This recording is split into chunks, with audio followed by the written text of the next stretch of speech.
Magandang hapon po sa inyong lahat. Ito po si Dr. Jeff Ho. Nandito po tayo sa clinic at ipatuloy po natin yung ating live consultation. No? Meron po tayong pasyente sa harap ko, 16 years old, no? Estudyante po. So, ano pong problema natin? Hubag ang ilok. Hubag, ibig sabihin namamaga. Ilok is kilikili. So, kailan po nag-start ito? July. July ano? Bago lang po or ilan araw na po yan? More than 1 week na? O 2 weeks na? 3 weeks. 3 weeks na. So, Maria Josep, first time lang po yan. So, unang enkwentro mo lang ito. So, mag-ingat po kayo kasi pabalik-balik na yan, no?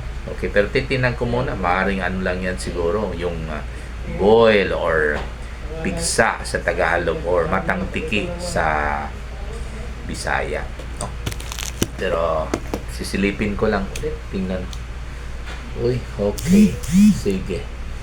Grabe na, no? Kaya, sige, iyan na daw ka. Na hindi makuha yung ano mo, don't worry. Ewan ko lang kung klaro ba, no? Okay, kadali lang. Ulitin natin. Sige, don't worry, hindi makuha yung mukha mo.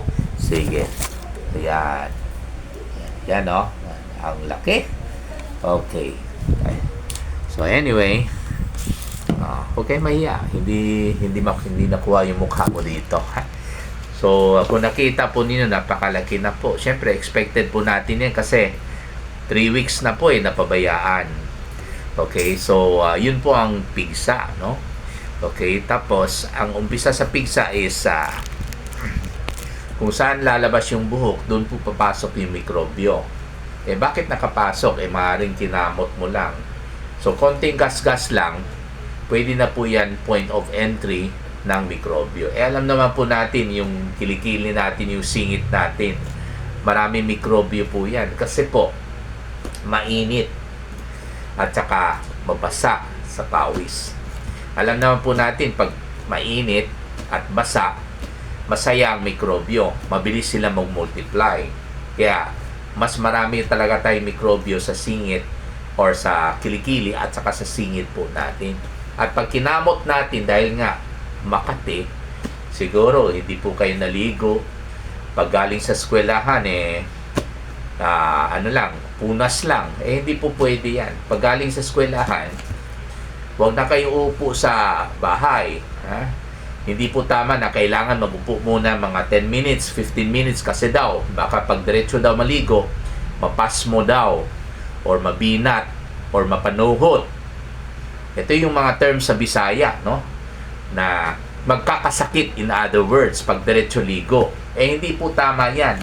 Kailangan diretso ligo para matanggal kaagad yung mga mikrobyo natin sa katawan, lalo sa kilikili natin. Kung galing sa school, syempre palaging pinapawisan yan. Syempre mainit pa naman ang classroom, di ba? Public school, no? Okay lang sana kung private school, no? Yung mga may aircon, no? Kung galing kayo sa public school, papawisan kayo niyan. Kulang yung ceiling fan. Kung may 4 na ceiling fan, 2 lang ang umaandar. Palaging naririnig ko yan sa mga pasyente kong estudyante galing sa public school. So, kailangan diretso sa banyo.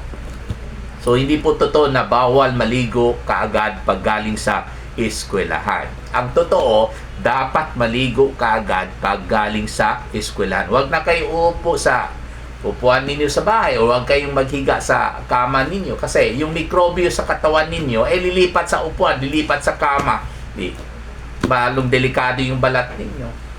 Kasi po, pinakamarumi po yung katawan natin pag galing tayo sa labas.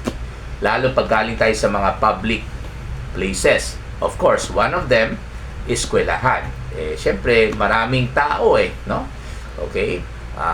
At maraming rin mikrobyo, no? Of course, ang mikrobyo sa balat, hindi naman po galing sa hangin yan, no? Okay?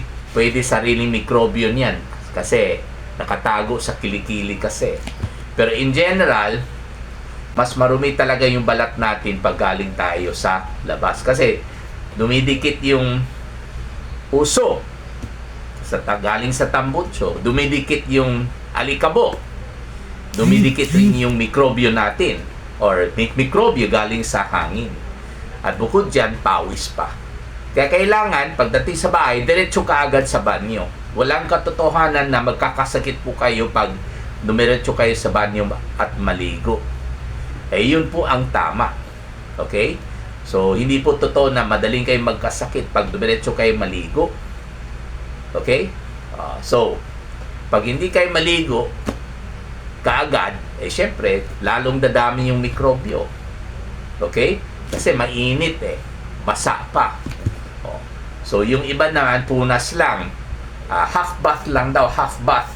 Punas lang dito. Paano yung mga alikabok sa buhok? Paano yung mga mikrobyo?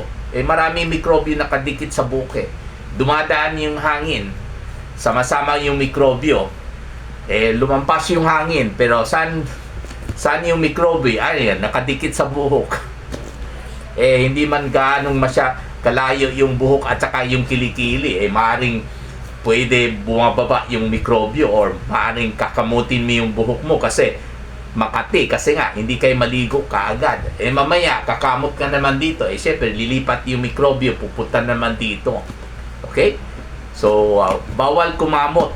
Kasi pwede magkaroon ng konting gasgas. At sa konting gasgas lamang, pwede doon pumasok yung mikrobyo. Lalo na pag mahina ang immune system na naman. Kasi po, kahit gaano kadami mikrobyo sa katawan natin, pero pag malakas ang ating immune system or body resistance, hindi po kaya ng mikrobyo na sisirain yung balat natin. Kasi nga, sinabi ko na po noon, kahit sa balat, meron tayong security guard na ginawa ng Panginoon dyan. Okay, in the form of white blood cells and antibodies. Papatayin na nila kaagad yung mikrobyo tuwing may pumasok na mikrobyo sa balat. Okay, pero pag mahina ang immune system or body resistance dahil sa late matulog, sige cellphone, palagi nagsa-cellphone. Yung security guard na sa balat na nag-guardia sana, mahina na rin. Kasi mahina ang immune system. Hindi nila mapatay kaagad yung mikrobyo na nakapasok sa buhok na may konting gas-gas yung balat. Hindi nila mapatay kaagad. Kaya yun, masaya yung mikrobyo, kainin niya yung laman ng balat bilang sariling sustansya at dumami sila, mag-multiply sila, ginagamit nila yung kinain nila na balat na nakapag-provide ng pagkain sa mikrobyo. Pag dumadami sila, kainin nila lalo yung balat, lumalaki yung damage at ang resulta, syempre nana, no? Kaya nakita natin puro na nana. Okay, ewan ko lang ba kung mawala ba yan kung kahit hindi natin ipa-opera. Minsan kasi sa sobrang laki ng pigsa, nagiging nana na sa loob. Yun po tawag natin na subcutaneous abscess from boil to start with. Minsan pag hindi pumutok, okay, kailangan hihiwain ng surgeon yan. Buti sana kung pumutok. Pag pumutok, tulungan mo lang, pisilin mo lang para madaling lumabas yung mikrobyo. Kasi sa loob ng nana, ang daming mikrobyo niyan. Kailangan palabasin po natin yan. Okay, pero definitely, mag-inom po kayo ng antibiotic, no? Para dyan, pwede siya mag-inom ng ciprofloxacin, 500 mg tablet, 1 tablet 2 times a day for 7 days, plus diclofenac sodium 50 mg tablet, 1 tablet 3 times a day for 5 days para sa pamamaga. At saka non-stop ang cold compress, yung malamig. Huwag yung hot compress kasi lalong mamumula yan. Ice water, idiretso. Walang tigil yan. Itigil mo lang pag masyadong malamig na. Mamaya, ibalik na naman yung ice water or yung face towel soaked in very cold water tapos iipit mo lang. Kasi po, pag malamig po, hindi na po nag-multiply ang mikrobyo kasi ayaw ng mikrobyo na malamig. Kaya po, palagi ko sinasabi ito kaya po, na hindi po nasisira. Hindi po nasisira yung pagkain natin sa refrigerator kasi nga, ang mikrobyo, okay, ay hindi po mabubuhay sa loob ng refrigerator. Kaya, hindi masira yung pagkain natin. Kasi ang nagsisira ng pagkain natin yung mikrobyo Okay? So, yun lang po. Bukod dyan, kailangan matulog ka na ng maaga. Anong oras kayo natutulog? Alas 11, alas 12, tama no? Mga 8 lang, mga 9 lang po tama na ito. Mga 9 or 10. How about kung Biyernes ng gabi? Kasi walang pasok sa Sabado. Anong oras natutulog? Yung totoo.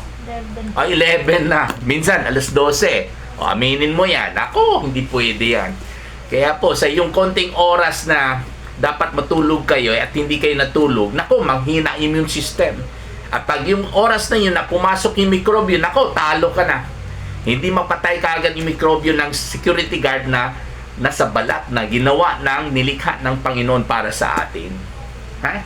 Okay, so never allow yourself, okay, or your body's immune system to go down by sleeping late.